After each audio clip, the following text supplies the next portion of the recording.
तप्त मानस शांत हूँ, जिनके गुणों के गान में ते वर्धमान महान।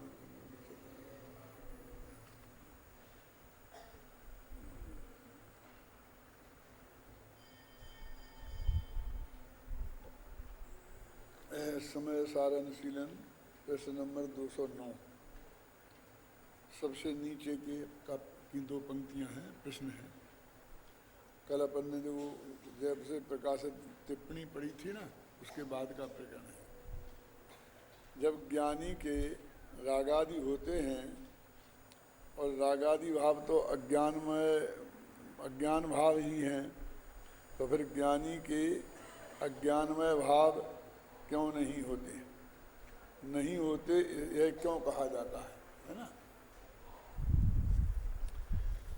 जो एक बात पकड़ ली है उस शिष्य ने कि आप बार बार कह रहे हो कि रागादि भाव ज्ञानमय भाव हैं कि अज्ञानमय भाव। एक ऐसा सीधा प्रश्न करें और वहाँ पर ये सारे प्रकरण से नहीं जोड़ें और आपसे पूछे रागादि भाव ज्ञानमय भाव हैं कि अज्ञानमय भाव, तो सभी यही कहेंगे कि अज्ञानमय भाव। तो ज्ञानादि रूप तो नहीं है ना वो। तो उसने ये पकड़ लिया कि ज्ञानी के जो राग होता है वो भी अज्ञानमय भाव है। तो फिर ज्ञानी के भाव सब ज्ञानमय होते हैं, अज्ञानमय नहीं होते हैं, ऐसा क्यों कहा जाता है? ये बात होगी। प्रश्न समझ में आया ना क्या है?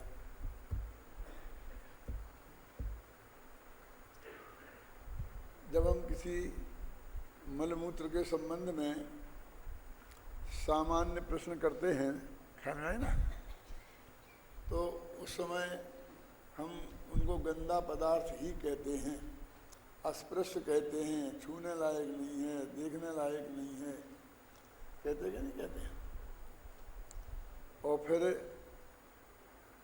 जब बात्सल्य अंग की अथवा स्थितिकरण अंग की इनकी चर्चा करते हैं, तो निर्वित चिकित्सा अंग की चर्चा करते हैं, तो उसमें कहते मुनि मन मलिन तन देख न घिनावे।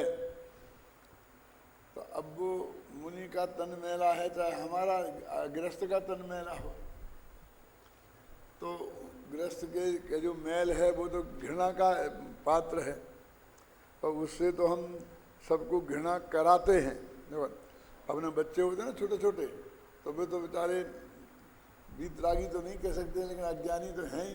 तो मलमूत्र में भी बिल्कुल वैसा ही व्यवहार करते हैं, उसको छू लेना, उसको कर लेना, ऐसा उनको कुछ भी उसके प्रति विवेक नहीं होता है ना। तो अपन उसको कहे कि छू छू छू छू ऐसा कर करके उससे घृणा पैदा कराते हैं। क्या है कि वो मलमूत्र आदि का जो ऐसे गंदे पदार्थ हैं जो अपने शरीर से ही कहीं ना कहीं से निकले हैं, चाहे नाक से निकले हों, चाहे कहीं से निकले हों, तो उन पदार्थों के प्रति घृणा पैदा करते हैं, है ना। ये पदार्थ घृणा ने इनको स्पर्श नहीं करना चाहिए, दूर से रहना चाहिए। और यहाँ तक कि वो फिर इस पोजीशन में आ जाते हैं कि उन्हें उनको देखने से ही घृणा होने लगती है, तो वो देख भी नहीं सकते हैं, मुँह फेर लेते हैं उन गंदे पदार्थों को। वही क्या, हमारे माँ बाप ने भी हमें ट्रेनिंग दी थी, और इसलिए हमारी भी आज तक वही ही आदत है। अब ये होने के बाद भी फिर जब निर्वित चिकित्सा अंग की बात आई, तो उन्हें लिखना पड़ा ना छड़ाला में, मुनि मन तलन न देख न घिनावे, कि मुनि के मन को शरीर को गंदा देख के घिन नहीं करे। अब बीमार है, मुनिराज बीमार हैं, अब उनमें कुछ भी हो सकता है ना, जो अपने को हो सकता है वो सब उनको भी हो सकता है, तो उनका भी सेवा भाव करना ना, तो उसमें घृणा करे तो सेवा भाव नहीं कर सकता ना।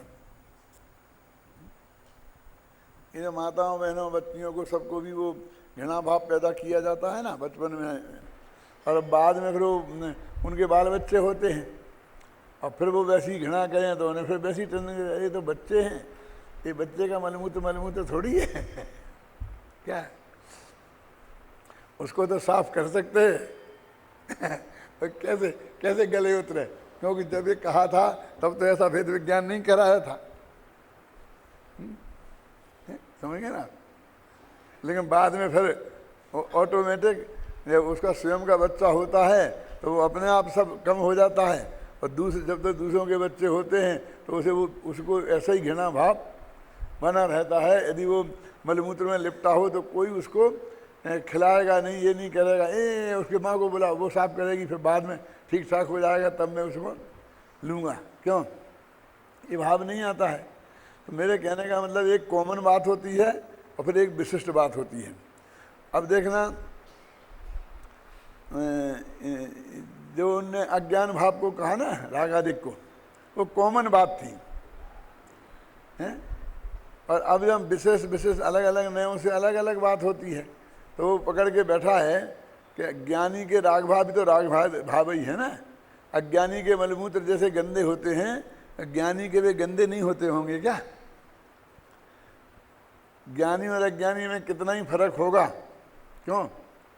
लेकिन ज्ञानी और अज्ञानी के मलमूत्र में तो कोई फर्क नहीं है। अब मुनियों के भी मलमूत्र में तो कोई फर्क नहीं है ना, है? तो वहाँ उनको लिखना पड़ा कि नहीं नहीं, ये निर्विचिकित्सा अंग है, वो सम्मदर्शन का अंग है।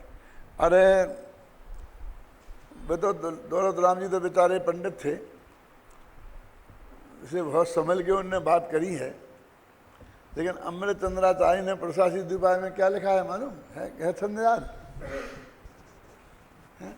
मोह राग द्वेष भावों में और द्रव्येषु पुरी सादिषु विचिकित सा नैव करे तब्या। क्या अर्थ है इसका?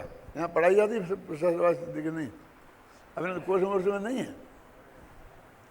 उसका पर्टिकुलर पोर्शन तो रखना ही चाहिए, चाहे उसमें 25-50 गाथाएँ रखो, क्योंकि बाद में जो है गाथाएँ वो तो रत्नगंज साहब का आचार में, छेड़ाला में, सब एक सी ही हैं।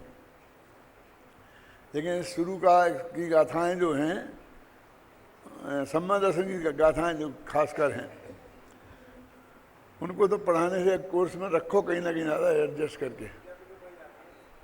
वहाँ है ना, तो वहाँ पढ़ाई जाती है तो अपने आप ही उसको थोड़ा पढ़ाने का रखो तो जिससे कि उन बातों पर ध्यान जाए। नहीं तो ये अभी इनको भी वो अर्थ बताना पड़ेगा कि क्या है इसका अर्थ। द्रव्येषु पुरी सादिषु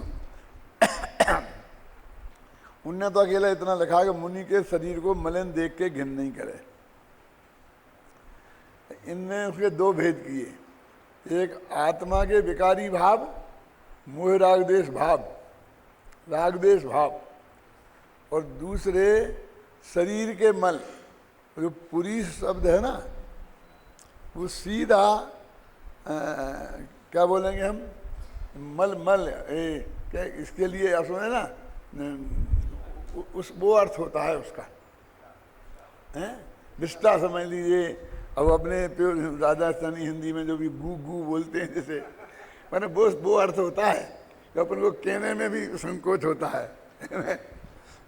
पुरीश शब्द का अर्थ वो होता है, और वो लिखते बुद्धिबेशु पुरी सादिशु, माने वो उसको आदि, तो सबसे ज़्यादा गंदा पदार्थ उसी को मानते हैं ना, तो इसलिए उनका नाम का उल्लेख किया कि इनमें भी गिलानी नहीं करना चाहिए। उनने ऐसा भेद नहीं डाला कि मुनियों के, क्या दो बात विशेष है कि उनने एक भेद नहीं डाला कि ज्ञानियों के, कि अज्ञानियों के, मुनियों के, सबका एक कॉमन शब्द का प्रयोग किया। और दूसरी सबसे बड़ी बात यह है कि उनने मोह राग द्वेष के भावों को भी साथ में लिया कि उनसे भी गिलानी नहीं करना चाहिए। अब देखो, अपन तो अभी कहते हैं कि नहीं, क्रोध मान माया कसाएं हैं, बहुत गंदी हैं, हैं? और सम्यक दर्शन के निर्विचिकित्सा अंग में अब ख्याल है ना, और एक मूल उनका जो छंद है श्लोक, उसमें ये लिखा हुआ है।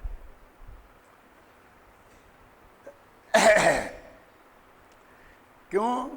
वो तो एक कहते सीधे सच्चा कि गंदे का है गे, वो तो ज्ञान के गे है ना, बाकी किसे भी हमारा कोई लेना देना नहीं है, और उससे भी लेना देना नहीं है।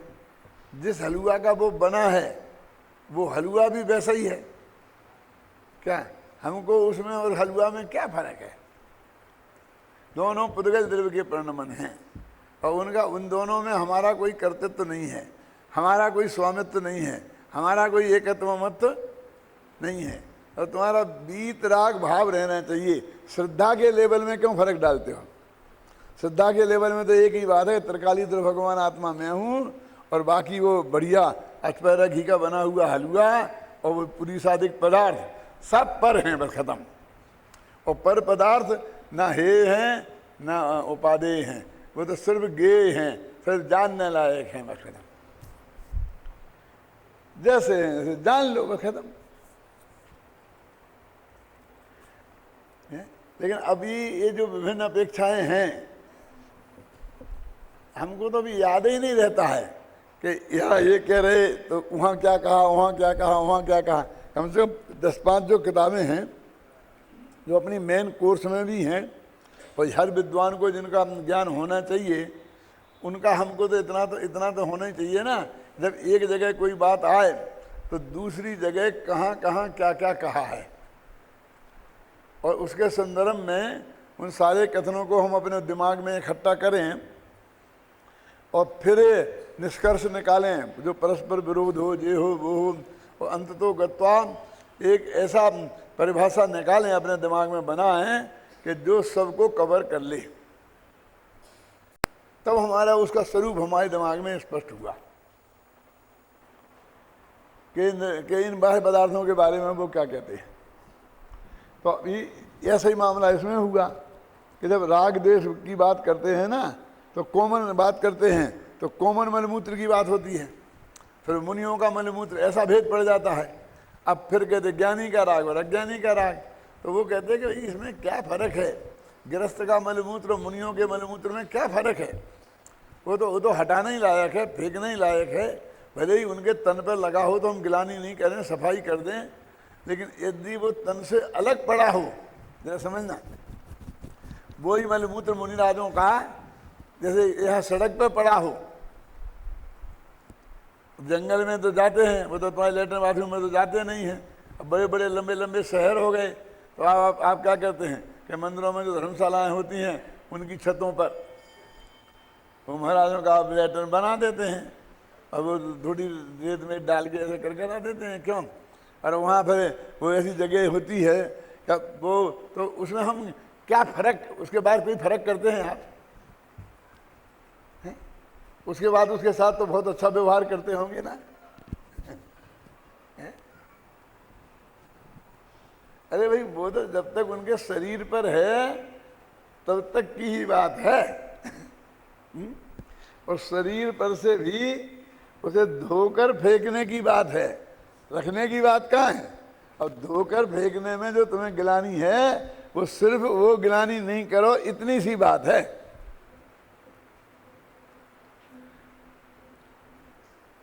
अंतर समझ में आया क्या नहीं? तो ये प्रश्न उसके दिमाग में उठा, तो कहा हमारी ये समझ में नहीं आता, ज्ञानियों का वो जो राग है उसका तो तुम उसको कर्ता नहीं कहते हो, और अज्ञानी में वही राग है तो उसको कर्ता कहते हो। ये प्रश्न है। उत्तर अभी आगे आए, अपन पढ़ेंगे, लेकिन फिर भी मैं कहता हूँ कि इसमें हमेशा ये करना कि वो जो राग है उसके 2 टुकड़े करना। एक मिथ्यात्व को भी राग बोलते हैं, और उसके साथ रहने वाली अनंतानुबंधी कसा है। एक ए राग, यानी ये राग देश सबको एक राग शब्द से बोलते हैं, और दूसरे अप्रत्याख्याना वर्ण आदि कसाओं के उदय में होने वाला राग देश। ये 2 हिस्से करना। ये नहीं करने से क्या तकलीफ होती है कि हम समझ लेते हैं कि ज्ञानी जैसे जिस नए से रागादिक का कर्ता ज्ञानी कहा है ना, और प्रवचन साल में तो शुद्ध नए से भी कहा, 189 का था मैं, है? तो हम उन मिथ्यात्व और अनंतानुबंधी रागदेश का कर्ता भी ज्ञानी को मान लेते हैं। तो वे 2 हिस्से क्यों किए? क्योंकि एक तो वो तो उनके है ही नहीं, हम इस तथ्य को क्यों भूल जाते हैं? उसके बारे में प्रश्नोत्तर करने का लाभ ही कहाँ है? जो चीज़ है ही नहीं तो उसका कर्ता है कि नहीं है, ये मुफ्त की व्यायाम है ना। तो वो जो ज्ञानी के राग है अप्रत्याख्याना वर्ण आदि संबंधी, अब उनके बारे में 2 नए लगते हैं। एक नए से आत्मा उनका करता नहीं है ज्ञानी के, और एक नए से उनका करता है। और वे दोनों नए निश्चय नए हैं। अशुद्ध निश्चय नए से रागादिक का करता है, और शुद्ध निश्चय नए से रागादिक का करता है ही नहीं। और परम शुद्ध निश्चय नए से रागादिक का अस्तित्व ही नहीं है। ये 3 प्रश्नोत्तर आए। शुद्ध निश्चय नए से नहीं है वो, कौन सा, कि उनका अस्तित्व ही नहीं है। जहाँ ये प्रश्न उठाया है वहाँ सीधा बहुत स्पष्ट पूछा कि ठीक है, आपने कह दिया अशुद्ध निश्चय नए से करता है, शुद्ध निश्चय नए से नहीं है, तो परम शुद्ध निश्चय नए से क्या है? ऐसा ऐसा प्रश्न किया है ना। तो उन्होंने कहा परम शुद्ध निश्चय नए से है ही नहीं। अपन ने कल इस पर बहुत व्यायाम किया था कि है ही नहीं, मैं तुम हमें साफ दिख रहा है और तुम नहीं हो कह दोगे। अरे भाई, नए की एक दृष्टि है, क्या नए की एक दृष्टि है, उसकी बात है कि ये कोई दुर्गुण नहीं है। वो आप समझे ना, वो इतनी सी बात होती है। हम लोग में इस मामले में सब चतुर हैं। ख्याल में आई ना कि जब कोई बात आती है, अभी अनुशासन की बात आएगी तो लड़कों से कहा जाएगा, उन पर एक्शन भी लिया जाएगा कि ये कहा जाएगा कि भाई कि तुम लड़कियों की तरफ क्यों देखते हो, तुमने क्यों बात करी, ऐसा क्यों किया, बहुत सब होगा कि नहीं होगा वही। और फिर वही जब 20-25 वर्ष का लड़का है, लड़की को देखने जाएगा, ऐसा करेगा, शादी के लायक होगा हैं, और कदाचित उसी के इस तरह की रागात्मक क्रिया कोई देखें तो कहते हैं अरे भाई उम्र है क्या इसमें होता ही है, इसमें क्या हो गया, कोई छेड़खानी तो नहीं करी, कोई बात तो नहीं करी। इन्होंने पीठ पीछे दोस्तों में बाना फसाना पकड़, अरे छोड़ो ना उसको।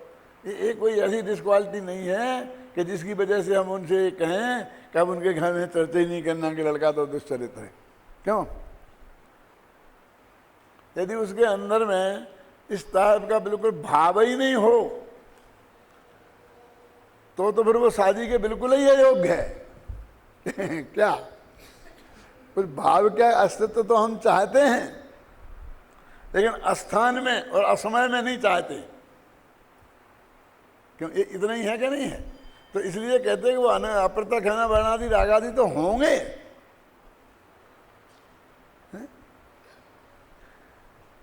अब 6वां गुण स्थान तो शुभ राग का ही है, शुद्धोपयोग का तो गुण स्थान है नहीं। एक देखो, गृहस्थ अवस्था में शुद्धोपयोग का काल बहुत कम होता है, इसलिए उन्होंने गुण स्थानों में बंटवारा नहीं किया। उन्हें क्लियर कह दिया 5वें में और 4थे में शुभोपयोग भी होता है, शुद्धोपयोग भी होता है। ख्याल में है ना। लेकिन जब मुनि अवस्था आई तो गुण स्थान अलग अलग कर दिए।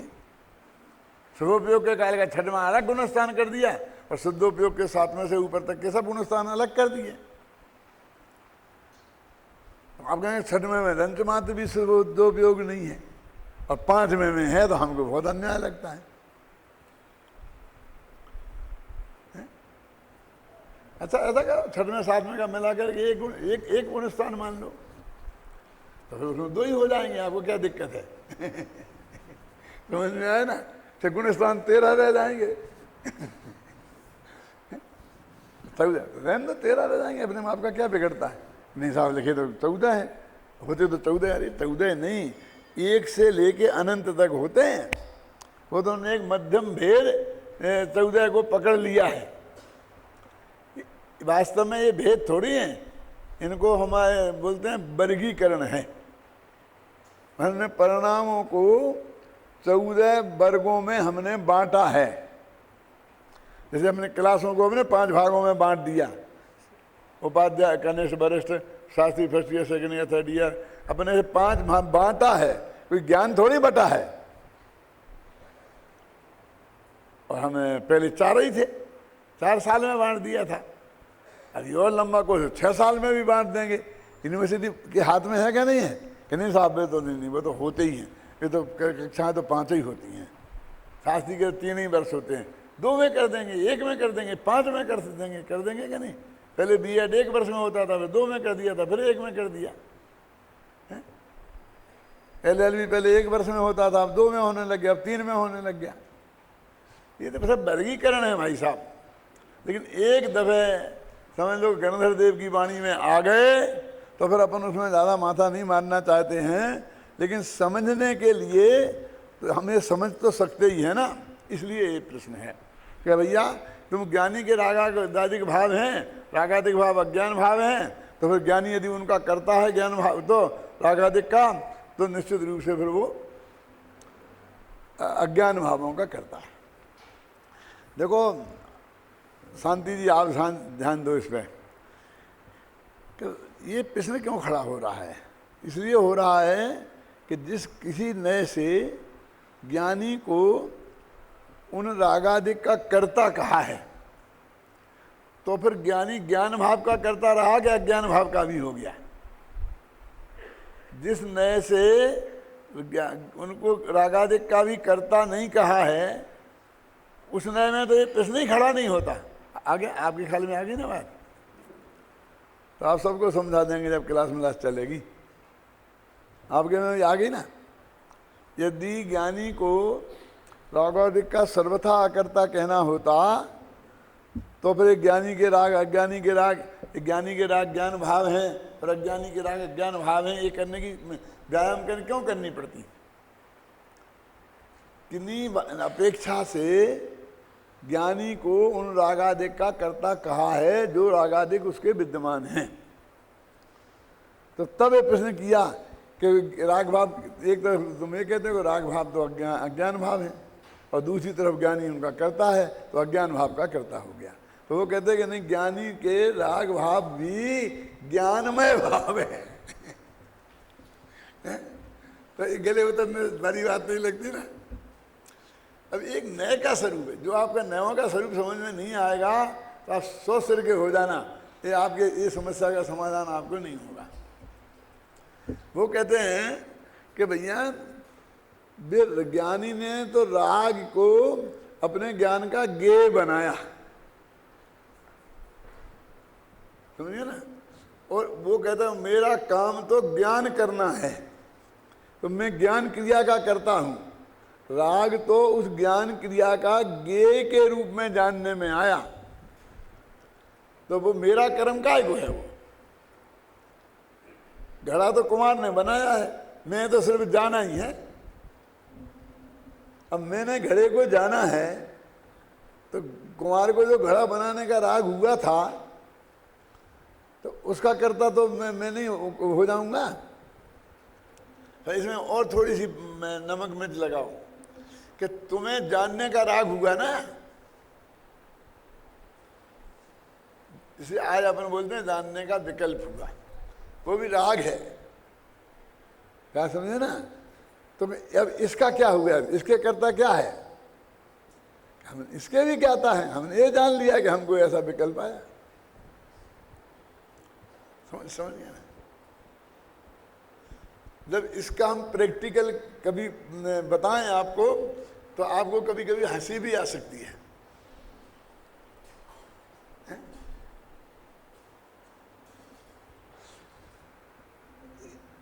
एक किसान ने खेत में बहुत मेहनत करके बढ़िया बढ़िया ककड़ी पैदा की, समझे ना।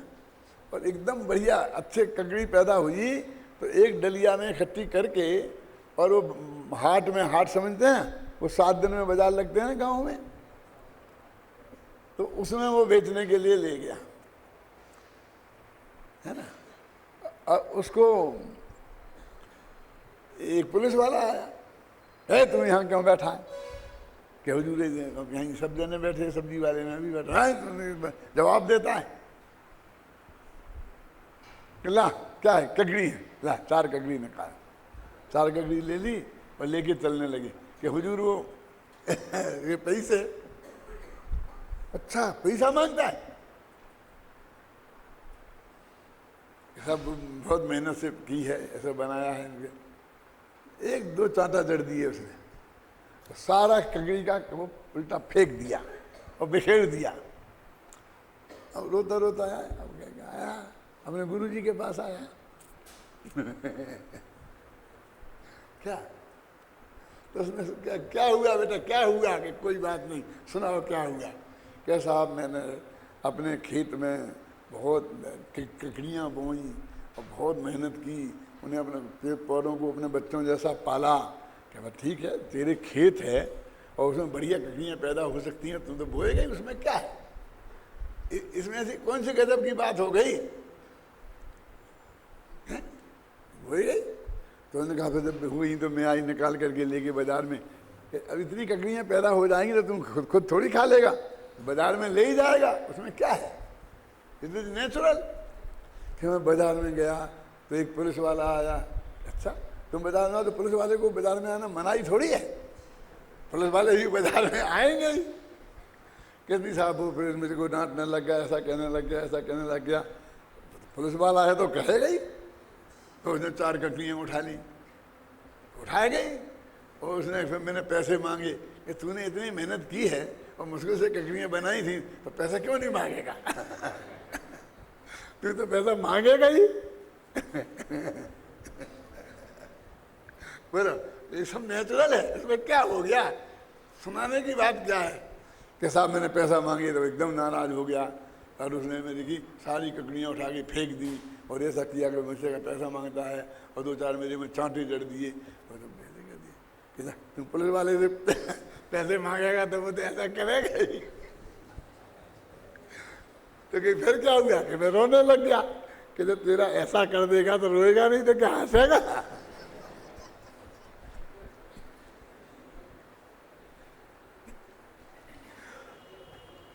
गुरुजी को कुछ असर ही नहीं पड़ता है। गुरुजी तो कहते हैं कि हम तो सहज ज्ञाता दृष्टा हैं, वो सबका स्वरूप जानते हैं। पुलिस वाले ऐसा ही करते हैं, किसान ऐसे ही रोते हैं, किसान फिर भी ककड़ियाँ बोते हैं, फिर भी ककड़ियाँ पैदा होती हैं। मतलब हम तो सहज ज्ञाता दृष्टा है, तो हम ऐसा कहते हैं तो लोगों को हंसी आती ना, है क्या कि तुम क्या करोगे? हम जान लेंगे और क्या करेंगे, ऐसा होगा तो क्या करोगे? हम जान लेंगे। क्यों? 2 लड़के लड़ेंगे तो हम क्या करेंगे कि जान लेंगे। एक का सिर फूट जाएगा तो आप क्या करेंगे कि हम जान लेंगे। कि एक को अस्पताल ले जाएंगे तो हम जान लेंगे कि अस्पताल ले गए, और कोई नहीं ले गया तो ये जान लेंगे कोई नहीं ले गया है। तो एक जगत को ये बात किसी कीमत पर स्वीकार नहीं है। ये जो सत्य है ये इतना विचित्र है कि इस जगत के गले कैसे उतरे कि तुम क्या करो कि सहज ज्ञाता दृष्टा रहो। इस जगत में ऐसी घटनाएं तो रोजीना सुबह से शाम तक गली गली में होंगी, और तुम एक एक में उलझने लग गए मेरे समझना, तो तुम फिर अपना कम से कम आत्मा का कल्याण तो नहीं कर पाओगे।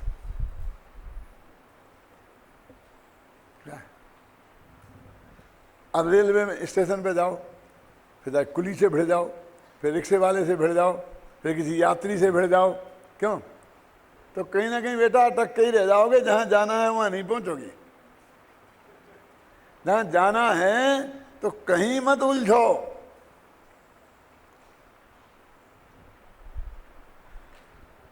मुनिराज जंगल में चले गए, तो समझना, देखना मुनि का स्वरूप क्या है, आप कल्पना नहीं कर सकते हैं। जंगल आप समझते हैं किसे कहते हैं? नगर और जंगल में क्या फर्क है? क्यों? जहां 5 पाप छुपकर हों उसे नगर कहते हैं, और जहां 5 पाप खुले मैदान में हों उसे जंगल कहते हैं। समझ में आए कि नहीं? वहां कोई किसी को मारेगा तो छिपके नहीं मारेगा। क्या समझ गए ना आप? जो झूठ मूठ तो वहाँ है ही नहीं। मैंने जो भी होगा स्पर्श इंद्री का विषय होगा तो खुले मैदान में, रसना इंद्री का विषय होगा तो खुले मैदान में, सारे 5 इंद्रियों के विषय खुले मैदान में होंगे, पर्दा में नहीं होंगे। और नगरों में कोई पाप खुले मैदान में नहीं होगा, सब पर्दा में होंगे। यही है ना? क्यों? क्यों? क्योंकि इसके पास पर्दे की व्यवस्था है। जो नगर में रहते हैं ना नागरिक, उन पशुओं के पास पर्दे की व्यवस्था ही नहीं है। तो क्या करें वो? बोलिए। वृत्तियां तो जैसी हैं सो हैं, 5 इंद्रियों के भोगों का भाव तो उन्हें भी आता है। तो सारे पाप खुले आम हों और यहाँ सारे पाप छुप कर होते हैं। तो एक दृष्टि से अब समझना जरा, ज्ञानी धर्मात्माओं के लिए, मुनिराजों के लिए नगर बहुत अच्छी जगह है। कम से कम उन्हें पाप होते दिखाई तो नहीं देंगे, उन्हें आंख से पाप होते देखना तो नहीं पड़ेगा क्या? उनके सामने तो सब आएंगे, तो संत के सामने सब संत बन के ही आते हैं, हाथ जोड़ के महाराज बस कर। वो कोई उनके सामने कोई हिंसा, झूठ, चोरी, कुशील, परिग्रह का सेवन थोड़ी करते हैं। उनके सामने 5 इंद्रिय के विषय का सेवन थोड़ी करते हैं, तो उन्हें वो देखने को नहीं मिलेगा। तो शुद्ध सात्विक बातचीत देखने को मिलेगी।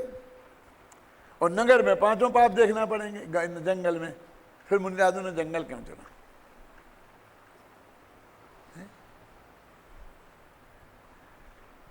वहां एक दूसरे को मारेगा, जान से मारेगा, तो महाराज की ड्यूटी है कि बचाना क्या नहीं बचाना, बोलो।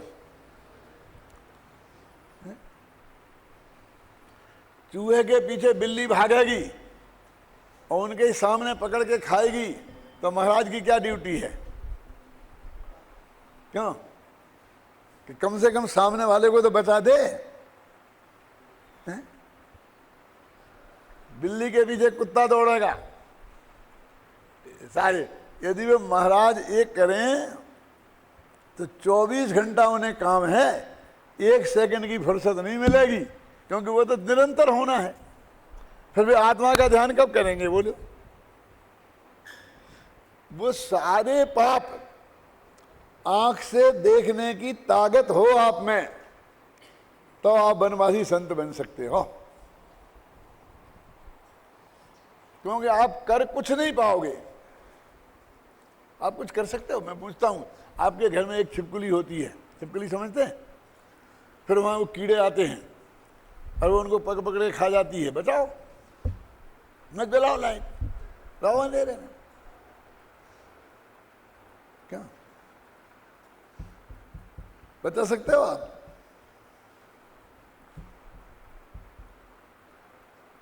क्या उपाय है आपके पास? ये कहें कैसा पंडित निर्दयी बात करता है कि बचाए नहीं, तो बचाओ ना।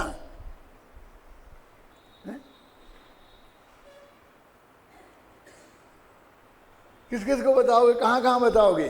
क्योंकि ये चारों तरफ यही हो रहा है। ये दुकानदार ग्राहक को ठग रहा था, इसलिए मैंने सिलट पड़ा। अरे पूरी लाइन ठगियों की बैठी, घबराना नहीं। तो जहां जाएगा वहां ठगा जाना है। अब इस दुकान पे ठगा जाना है कि उस दुकान पे ठगा जाना, फर्क सिर्फ इतना ही है। कहां कहां बचाओगे, किस किस दुकानदार से लड़ोगे? और उससे कहते तू कहीं से मत ले, तो नंगा रहेगा, भूखा रहेगा, उसे तो कहीं ना कहीं से लेना ही है।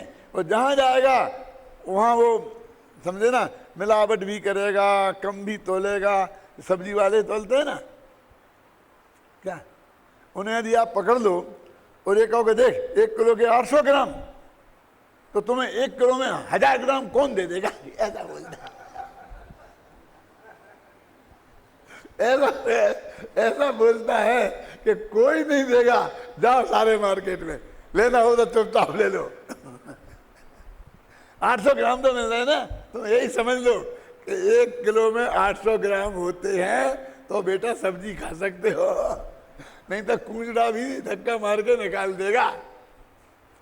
उन्हें तो बेई सेठानियां पसंद आती हैं जो 100 ग्राम 1 किलो में 700 ग्राम बिना मीन में किए ले जाती हैं। फिर उनका वो स्वागत करे, आओ आओ अम्मा जी, माता जी, फलानी जी, फलानी जी, फिर वो सारा स्वागत करेगा। क्या कहां कहां रोकोगे, बोलिए? किस किस अन्याय को रोकोगे? आखिरकार थक हार के तुम भी उसी लेन पे आने वाले हो। शुरू से आ जाओगे तो आत्मा का कल्याण हो कर सकोगे, और यदि थक हार के हारे तो जब तुम थके हारे फिर आत्मा का कल्याण भी नहीं कर सकोगे।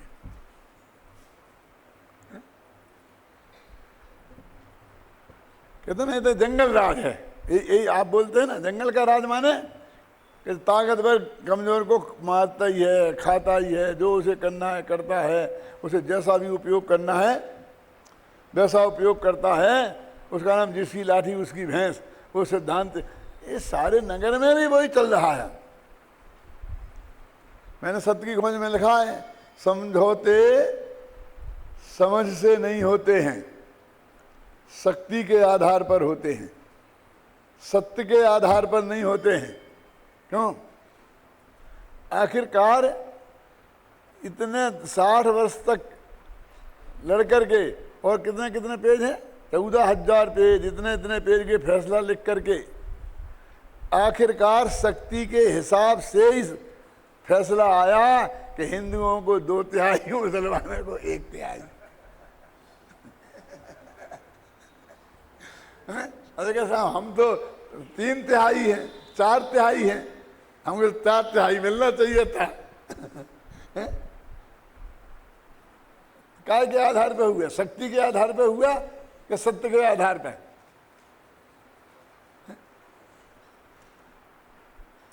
सत्य किससे छिपा है कि जब तक बाबर इस देश में नहीं आया था तब पूरी अयोध्या में कोई मस्जिद नहीं थी, क्योंकि मुसलमानों का आना ही वहीं से शुरू हुआ है लगभग, समझ गए ना आप? और बाद में जितनी बनी वहाँ पहले कुछ ना कुछ रहा ही होगा, मंदिर मस्जिद, किसी का मकान, कुछ ना कुछ तो रहा होगा, नहीं तो किसी का खेत रहा होगा। क्यों? जो भी रहा होगा उसे डिस्टर्ब करके ही बनी होगी। नाम ही उसका नाम बाबरी मस्जिद, तो बाबर के पहले तो बनी नहीं है, तो बाबर के पहले तो किसी का था। किसको इसमें क्या को तुम्हारे लिए 18,000 पेज की जरूरत पड़ गई? पहले से और उसका नाम बाबरी था, आज तक नाम बाबरी चल रहा। कोई अपने मंदिर का नाम तो बाबरी रखता नहीं, इतना बाबरा तो कोई था नहीं।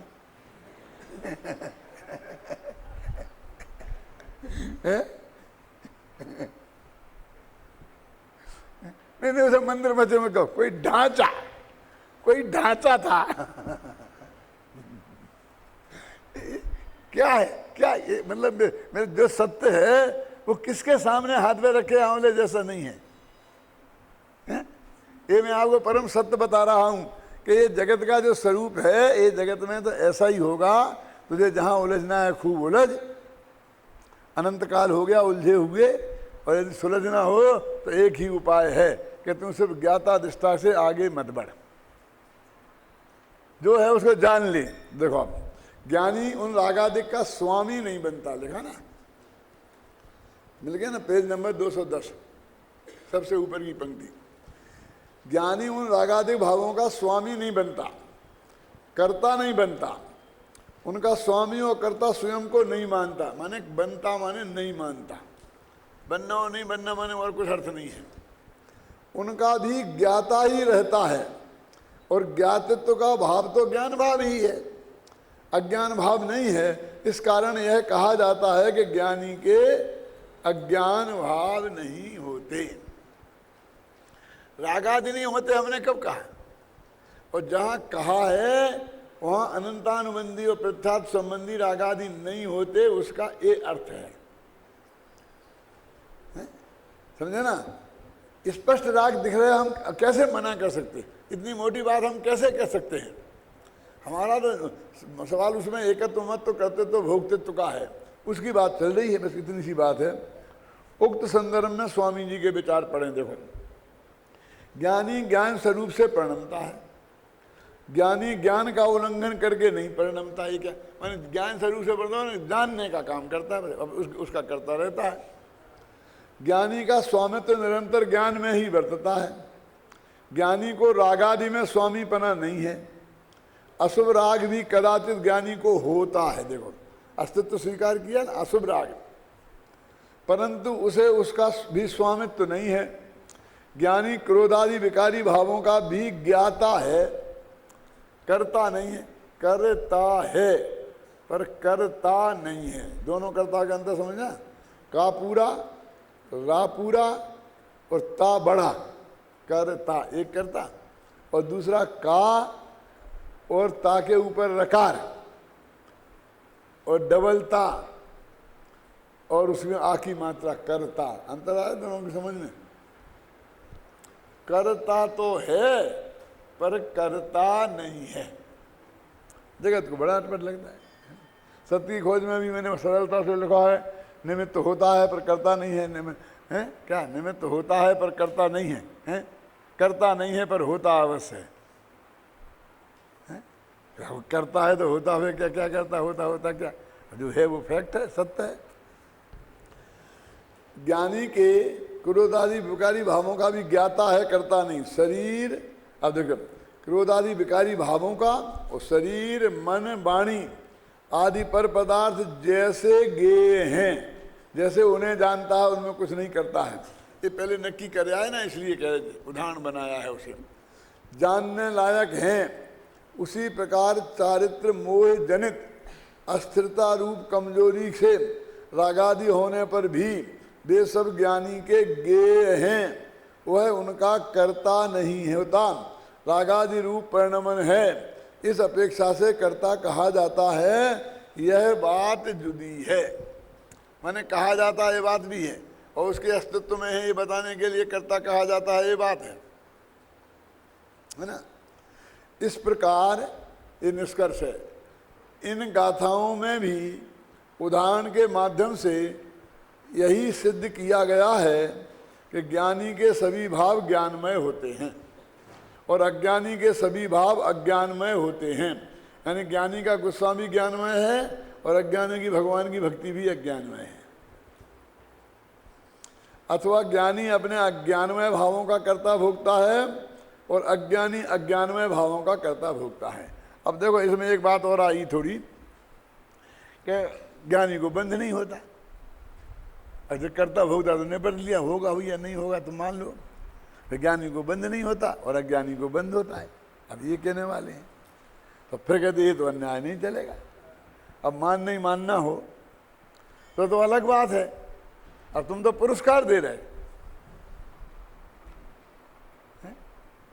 तो वो ये कह रहे भाई कि ज्ञानी देखो कि बंध नहीं होता, उसकी भी एक अपेक्षा है। वो जो पहले गुणस्थान में जो बंध होता है वो बंद नहीं होता। अभी मैं एक बात बताता हूँ मार्मिक शांति जी, कि जो एक जगह कहा जाता था कहीं से कि भाई मिथ्या तो बंध का कारण नहीं है, फिर सारे देशों में उसका विरोध चला। अब कुछ लोग ऐसे विचार वाले हैं कि कोई रास्ता निकले आवे, उनकी भी इज्जत रह जाए और ये भी बात हो जाए और इस तरह रास्ता निकल जाए। तो तत्वा सूत्र पढ़ते पढ़ते सर्वासिद्धि राजवार्तिक का स्वाध्याय किया उनने। राजवार्तिक का ज़्यादा स्वाध्याय किया और उसमें कहीं वो बात ऐसी निकल आई कि वो उसको कसाय बंध का कारण है। मतलब तो देखो है ना, आगम है ना, आगम है, आगम में आगम में है ना। क्यों? बोले कि जो वो जो बंद हो रहा है वो तो अनंतानुबंधी कसाय के कारण में था पहले गुणस्थान में, समझ गए ना। वो जो प्रकृतियां हैं ना, तो वो मिथ्यात्व के कारण नहीं, उसमें लिखी होगी कहीं कि वो वहाँ पर अनंतानुबंधी कसाय है ना, तो उसके कारण बंद होता है। तो इतना खुश जैसे उन्हें मोक्ष मिल गया हो, वो सत्य समझने में नहीं, उन्हें तो रास्ता निकालने में रस था। तो मैंने कहा बैठो शांति से इधर करो। दूसरे गुणस्थान का स्वरूप समझते हो क्या?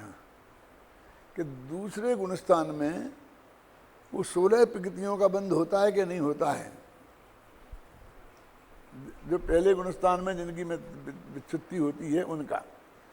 देखो मैंने कहा कि जब चौथे गुणस्थान से जीव गिरता है, सुनना ध्यान से, तो अनंतानुबंधी का तो उदय आता है, तो वो आ गया जो दूसरे गुणस्थान में। अब दूसरे गुणस्थान में 25 प्रकृतियों की बंध विच्युत्ति होती है।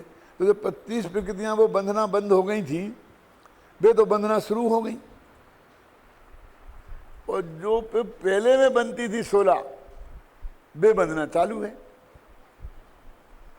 तो अब वहां तो अनंतानुबंधी है नहीं, मेरा समझे ना। तो वे कैसे बनती हैं ये बताओ? अरे हाँ ये तो है, वे तो मिथ्यात्व से ही बनती हैं। अब मैंने कहा उनके नाम तो गिनो, मिच्छे मिच्छादामम, पढ़ा है ना, गाथा है याद, बोलो पूरी।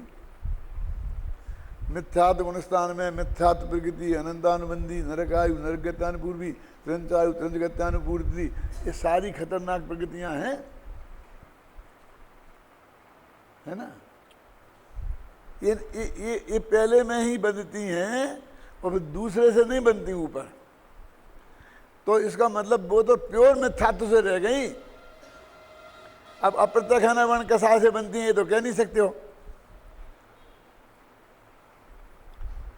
मैंने कहा भाग्य से अनंतानुबंधी का और मिथ्यात्व का वियोग सिर्फ दूसरे गुणस्थान में होता है, नहीं तो दोनों का एक साथ ही उदय रहता है।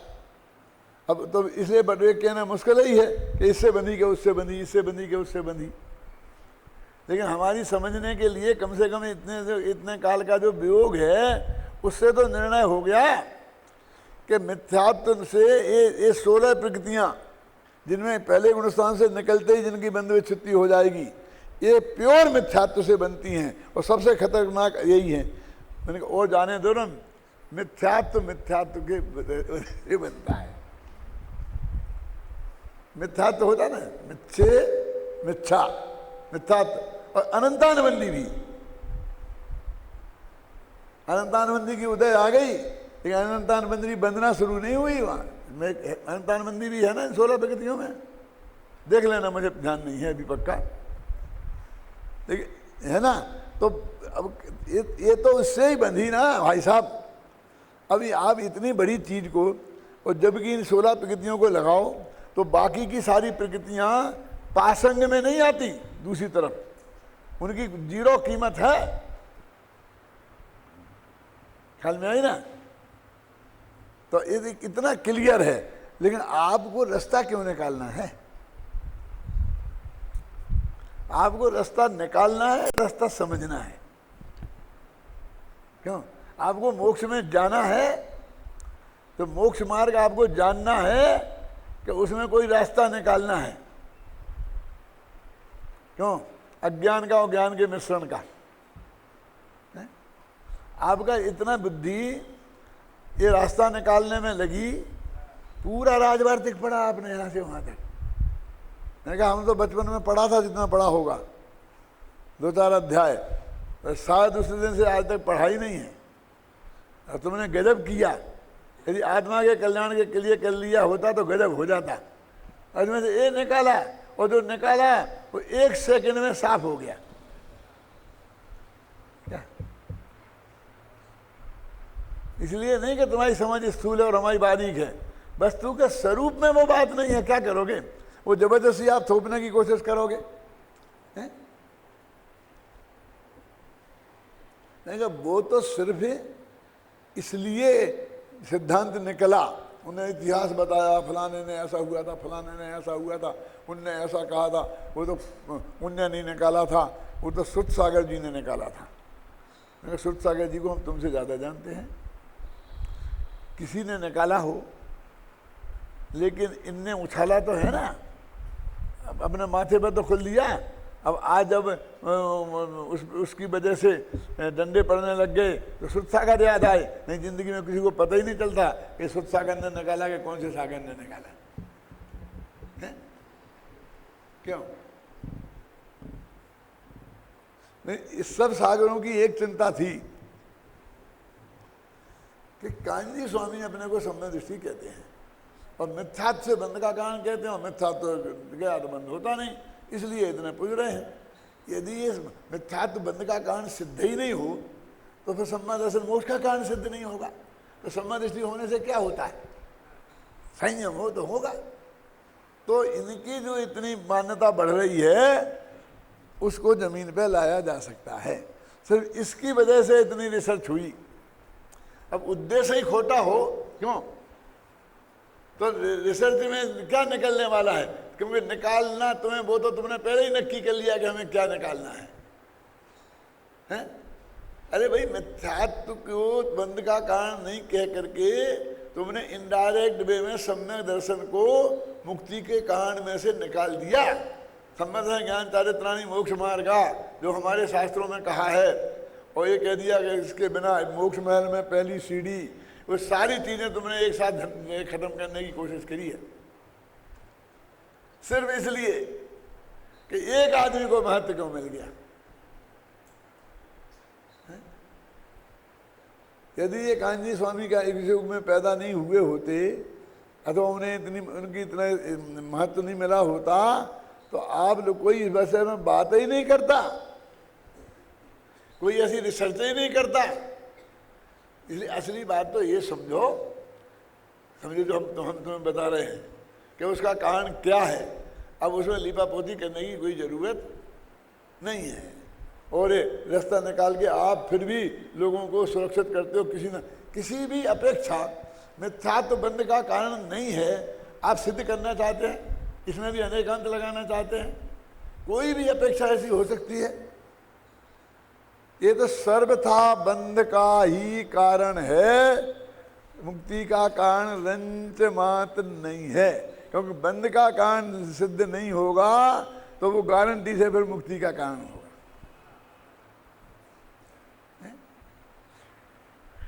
ये मिथ्यात्व और कसाय में तुम्हें ऐसा बंटवारा क्यों करना है? शास्त्र में तो मिथ्यात्व और कसाय को कहीं कहीं एक अर्थ में भी कहा है। कसाय पहाड़ में मिथ्यात्व का चर्चा नहीं होगी। कसाय पहाड़ लिख देने से मिथ्यात्व वहां नहीं आएगा क्या? गुणस्थान में से गुणस्थान ही गायब हो जाएगा। देखो समय हो गया शायद। इस प्रकार इन गाथाओं में भी उदाहरण के माध्यम से यही सिद्ध किया गया है कि ज्ञानी के सभी भाव ज्ञानमय होते हैं और अज्ञानी के सभी भाव अज्ञानमय होते हैं, अथवा ज्ञानी अपने ज्ञानमय भावों का कर्ता भोगता है और अज्ञानी अज्ञानमय भावों का कर्ता भोगता है। अब आगामी गाथाओं की सूचना देने वाला कलश रूप काव्य कहते हैं, जो इस प्रकार है। अब ये कल शिविर शुरू हो जाएगा, जब भी अपना अगला व्याख्यान होगा तो इस कलश से शुरू होगा, क्योंकि अब प्रकरण बदल रहा है। आगामी गाथाओं की सूचना देने वाला एक कलश है, फिर 5-5 गाथाओं के 2 ग्रुप आएंगे। जैसे पहले इसके पहले आए थे ना, वो 5-5 गाथाओं के 2 ग्रुप, और उनमें यहाँ तक वो निष्कर्ष निकाला। अब उनमें से ये बताएंगे कि भाई बंध का कारण क्या है, क्या ज्ञान कर्ता कैसे होता है, काय का होता है, तो फिर एक नए तरीके से नई बात शुरू होगी।